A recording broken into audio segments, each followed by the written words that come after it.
Have you ever watched yourself do the exact thing you promised you would stop doing? You know you should reply to the message, but you avoid it. You know you should start the project, but you wait until the last possible moment. You know a relationship is unhealthy, but you keep returning to it. You know what would help you, but somehow, when the moment comes, you choose the pattern that keeps you stuck. From the outside, this looks irrational. It looks like laziness, weakness, or bad discipline. But The Mountain Is You by Brianna Wiest offers a more useful explanation.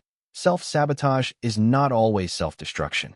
Often, it is a confused form of self-protection. The book's central metaphor is powerful. The mountain is not only the challenge in front of you. The mountain is also the resistance inside you. It is the fear, identity, habit, and emotional pattern standing between the person you are and the person you could become. So the real question is not, why am I ruining my life? The better question is, what is this pattern trying to protect me from? That question changes everything. Self-sabotage often begins when a behavior solves an emotional problem, even while it creates a practical one. Procrastination can protect you from the fear of being judged. If you never fully try, then failure does not feel like a verdict on your ability. Avoiding intimacy can protect you from rejection. If you leave first or never fully open up, nobody else gets the chance to hurt you. Overworking can protect you from silence. If you are always busy, you never have to sit with grief, loneliness, or uncertainty. The behavior may be hurting your future, but it may also be serving your nervous system in the present. That is why shame rarely creates lasting change. When you simply attack yourself for the pattern, you make yourself feel less safe. And when you feel less safe, you often return to the same coping mechanism even more strongly. The Mountain Is You asks us to look deeper. Instead of saying, I am lazy, ask, what feeling am I avoiding? Instead of saying, I always ruin good things, ask, what does goodness require from me that feels unfamiliar? Instead of saying, I cannot change, ask, what part of me still believes the old pattern is safer? One of the most important ideas in the book is that people do not always choose happiness. They choose familiarity. The nervous system can mistake what is familiar for what is safe. If chaos has been normal for years, peace can feel suspicious. If criticism has been normal, kindness can feel uncomfortable. If emotional distance has been normal, healthy closeness can feel almost threatening. This is why change can feel strange even when it is good. A calmer life may not feel exciting at first. A healthy relationship may not create the same emotional spikes as an unstable one. A steady routine may feel boring compared with the drama your body learned to recognize. The old pattern is painful, but at least it is known. The new pattern is better, but it is unknown. Growth, then, is not only about choosing better outcomes. It is about teaching your body that better outcomes can be safe. That teaching happens through small, repeated proof. If your old identity says, I never finish what I start, you do not need a giant transformation on day one. You need one finished task, then another. If your old identity says, I always disappear when conversations become difficult, you need one honest message, then another.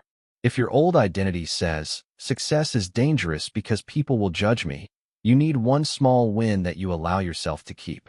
Self-mastery is built through evidence.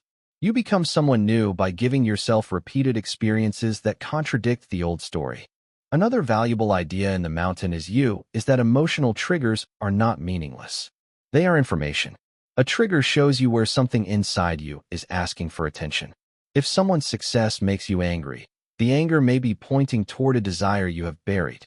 If criticism destroys your whole day, the pain may be pointing toward a wound-around worth.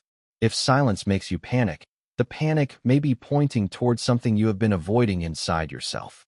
This does not mean every reaction is justified. It means every reaction can be studied. The goal is not to let emotions drive the car. The goal is to understand what they are trying to show you. A practical way to use this is to pause after a strong reaction and ask 3 questions. First, what happened on the surface? Second, what did I feel underneath the first reaction? Third, what story did my mind create about what this means? For example, someone does not reply to your message. On the surface, the event is simple, no reply yet. Underneath, you may feel fear, embarrassment, or anger. Then the mind creates a story. They do not respect me. I am being abandoned. I should pull away before I get hurt. Once you can see the story, you have a choice. You can respond to reality, or you can respond to an old wound wearing the mask of reality. That distinction is huge. The book also challenges the idea that insight alone is enough. Understanding why you do something matters, but understanding is not the same as changing. You can know exactly where a pattern came from and still repeat it tomorrow. The turning point comes when insight becomes behavior. If you realize that procrastination protects you from judgment, the next step is not to write a dramatic speech about productivity. The next step is to do one small piece of work before you feel ready. If you realize that avoidance protects you from rejection, the next step is to have one honest conversation instead of disappearing. If you realize that overthinking protects you from uncertainty, the next step is to make one reversible decision without trying to control every possible outcome. Change becomes real when you practice the opposite of the old protection. And this is where the mountain metaphor becomes hopeful. If the mountain were only the world, you would have very little control. But if part of the mountain is internal, then there is something you can work with. You can observe your patterns. You can question your stories. You can create new evidence. You can train your nervous system through repeated, manageable experiences. This does not make change easy. The book is not saying that every problem is your fault. It is saying that your response is where your power begins. There is a big difference between blame and responsibility. Blame says, "This pain is all my fault, and I should feel ashamed." Responsibility says, "This pattern may have a history, but I can choose what happens next." Blame freezes you.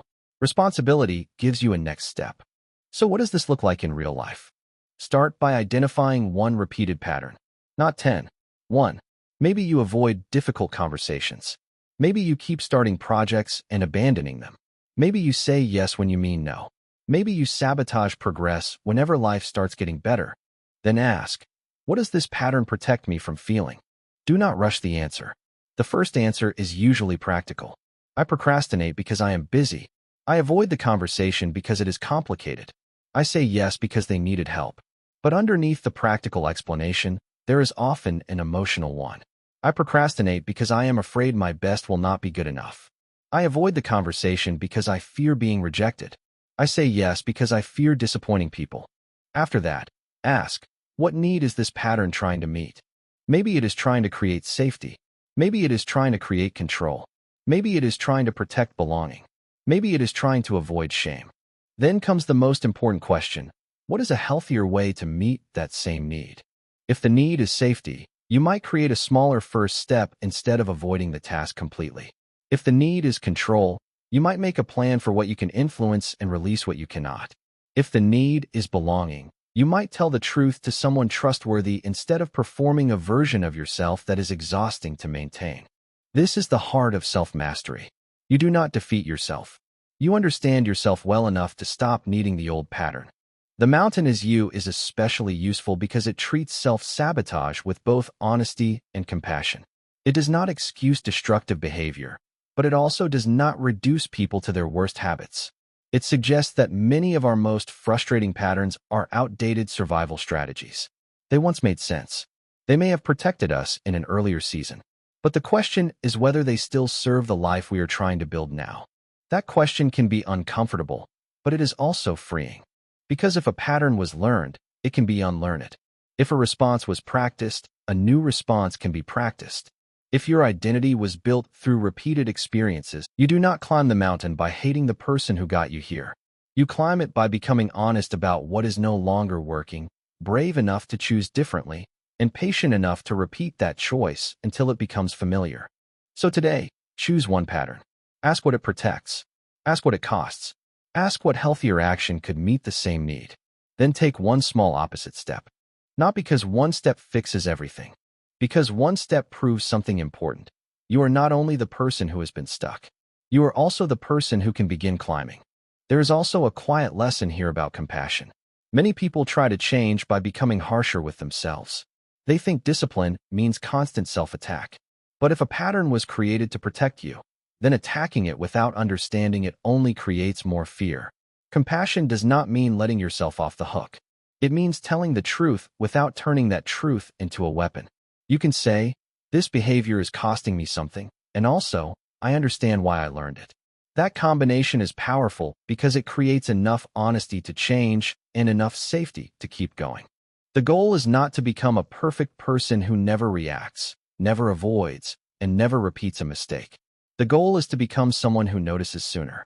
You catch the old pattern earlier. You pause before the automatic response. You repair faster when you slip. Over time, that is what real transformation looks like. Not a dramatic personality replacement, but a series of better choices made while you are still human. If you enjoyed this summary, subscribe to One Book in 10 Minutes. We turn the world's most valuable books into clear, practical lessons you can use in real life. One book, 10 minutes. Better you.